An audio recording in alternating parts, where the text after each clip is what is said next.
For centuries, the wolf has haunted our collective nightmares, appearing as the shadowy villain in our oldest stories. We see their bared teeth, we hear their haunting howls, and we imagine a creature of mindless aggression. But this scary caricature couldn't be further from the truth. The big bad wolf is largely a human invention. The popular image has blinded us to one of the most complex and emotionally intelligent species on Earth. Today, we are stepping past the myths and deep into the wild to uncover the hidden world of wolves. What we find isn't a monster, but an animal defined by deep loyalty and intricate social connections. We will discover an animal with an ecological influence so profound, it can actually change the course of rivers. Forget what you think you know about this predator. It is time to meet the real wolf. Let's start by dismantling the biggest myth of them all, the concept of the alpha wolf. The idea that a pack is ruled by a dominant dictator who fought to the top is outdated science. That theory came from studying captive wolves in zoos. In the wild, a wolf pack is simply a family. The so-called alphas are usually just the parents, mom and dad, guiding their offspring. The structure of the pack is built on cooperation and love, not constant fighting and competition. Older siblings often stay behind to help raise the younger pups, acting as babysitters and mentors. They bring food back to the den and patiently teach the young ones how to navigate their dangerous world. It is a cohesive unit, bound by profound emotional ties, where the survival of one depends on all. When a pack member is lost, the others mourn, showing a depth of feeling we rarely credit them with. They play together, sleep together, and care for the sick or injured members of their group. We all know the howl. It is their most iconic sound, echoing across the valleys at twilight. It serves to assemble the scattered pack, signal their territory to rivals, or communicate across miles. But the howl is just the tip of the iceberg.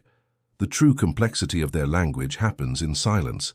Wolves speak a language of subtle physical gestures that human eyes often miss completely. A slight shift in posture, the angle of a tail, or the intensity of a stare conveys massive information. A submissive crouch or a playful bow can instantly diffuse tension and restore order to the family unit. They also possess an incredible sense of smell, living in a vibrant world of scents we cannot imagine. They read scent marks on trees like a daily newspaper, knowing exactly who passed by and when. Through scent, they can tell the health, gender, and stress levels of other wolves without ever seeing them.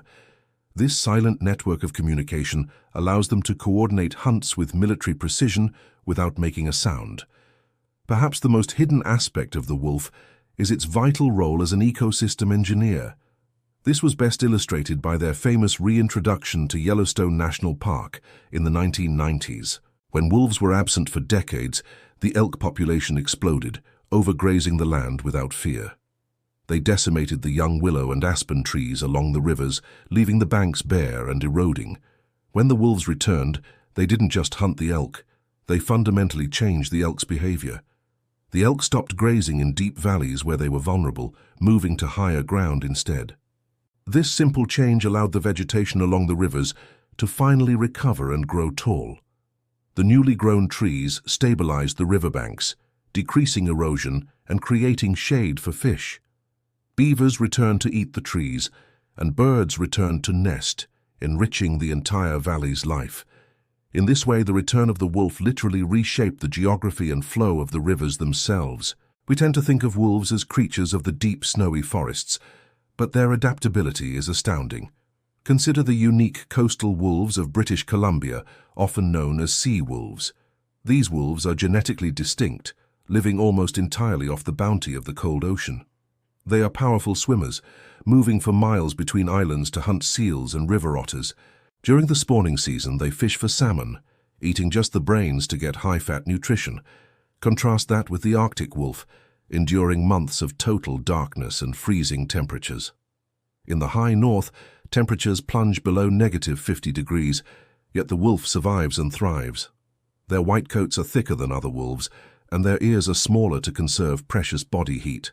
They must patrol territories thousands of square miles in size just to find enough food to survive.